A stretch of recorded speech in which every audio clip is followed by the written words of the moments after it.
نلحق ولا مش هنلحق؟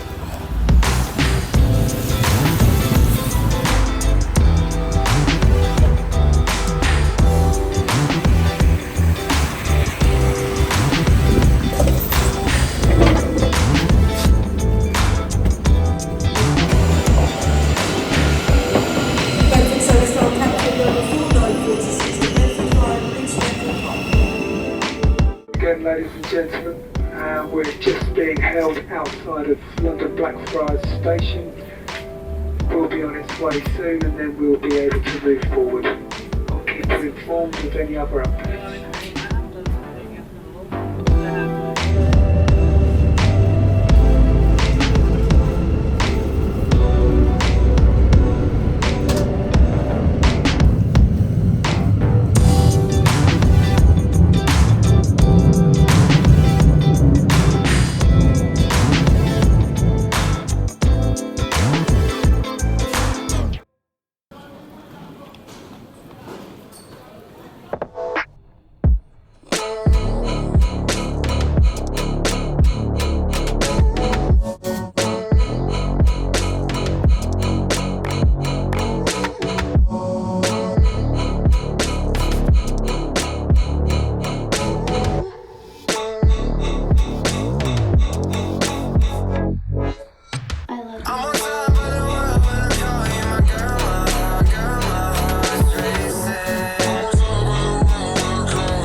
وصلنا المطار اخيرا بعد معاناة. انت لو عايش في لندن هتعرف قد ايه المواصلات ممكن تبقى كابوس لو في اي disruptions او في اي strikes بتشوف هتتعب. طيب احنا دلوقتي رايحين كايرو من لوتون ايربورت في لندن. مطار بعيد عن لندن ساعة تقريبا بالقطر لو ما حصلش اي مشاكل في المواصلات ووصلت في ميعادك. يعني مش بعيد قوي، يعتبر مسافة مش وحشة يعني من لندن نفسها. الفلايت دي دايركت فلايت من لندن لكايرو لمطار سفنكس في القاهرة في الجيزة، 5 ساعات ونص تقريبا، مش مسافة كبيرة. الرحلة دي على خطوط ويز اير وفي برضو ايزي جيت، هما الاتنين دول بيعملوا نفس التريب.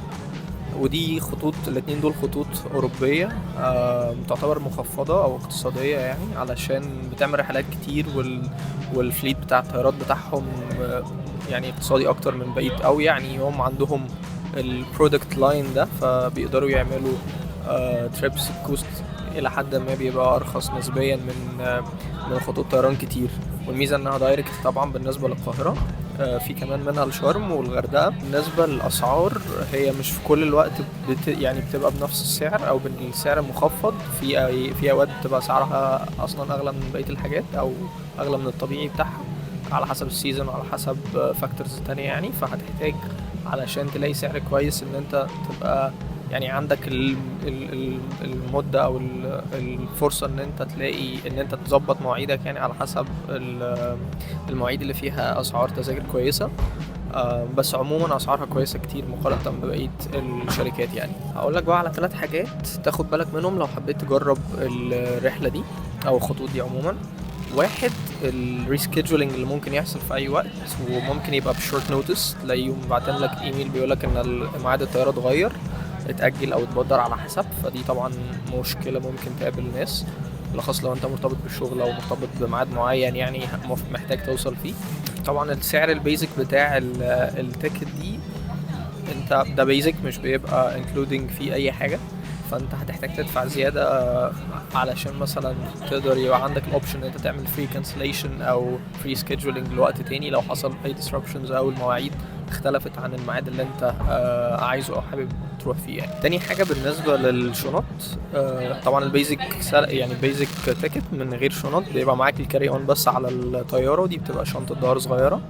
فهتحتاج برضو تشتري وزن لو انت معاك مثلا أسرة او معاك وزن، معاك شنط، حابب يعني يبقى معاك حاجات اكتر، فهتحتاج ان انت تشتري وزن على حسب الوزن اللي انت محتاجه يعني. في بيبقى مثلا 2 to 3 options تقريبا من الشنط، ممكن 10 كيلو، 25 كيلو او 20 كيلو، 25 كيلو.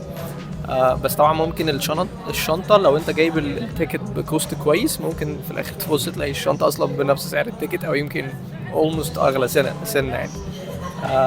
بس generally speaking لو انت لوحدك او لو انت يعني انت واصحابك مثلا ومش معاكوا شنط فالموضوع طبعا كويس خالص. اخر حاجة هي المطار. مطار لوتن هو الايرلاينز دي بتوبريت من مطارين في لندن، لوتن وجاتويك. الاتنين ما يعتبروش في لندن قوي بس within لندن. الاتنين كويسين في نظري يعني. انا لوتن النهارده انا موجود فيه النهارده اهو. مطار كويس، مطار كبير، في كل حاجه انت ممكن تحتاجها. لو وصلت بدري ممكن تعمل اللي انت عايزه في الديوتي فري. المكان كويس يعني عموما.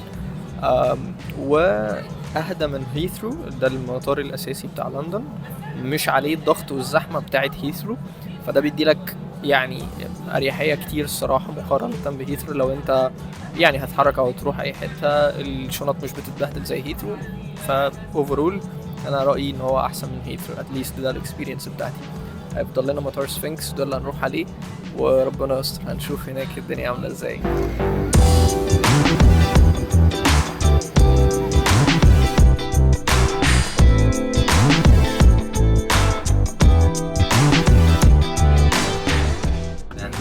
It is my pleasure to welcome you on board this Airbus A321neo.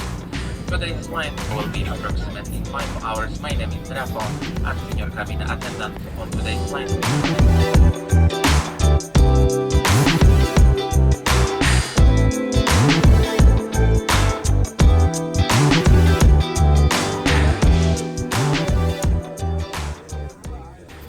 وصلنا المطار سفنكس العظيم.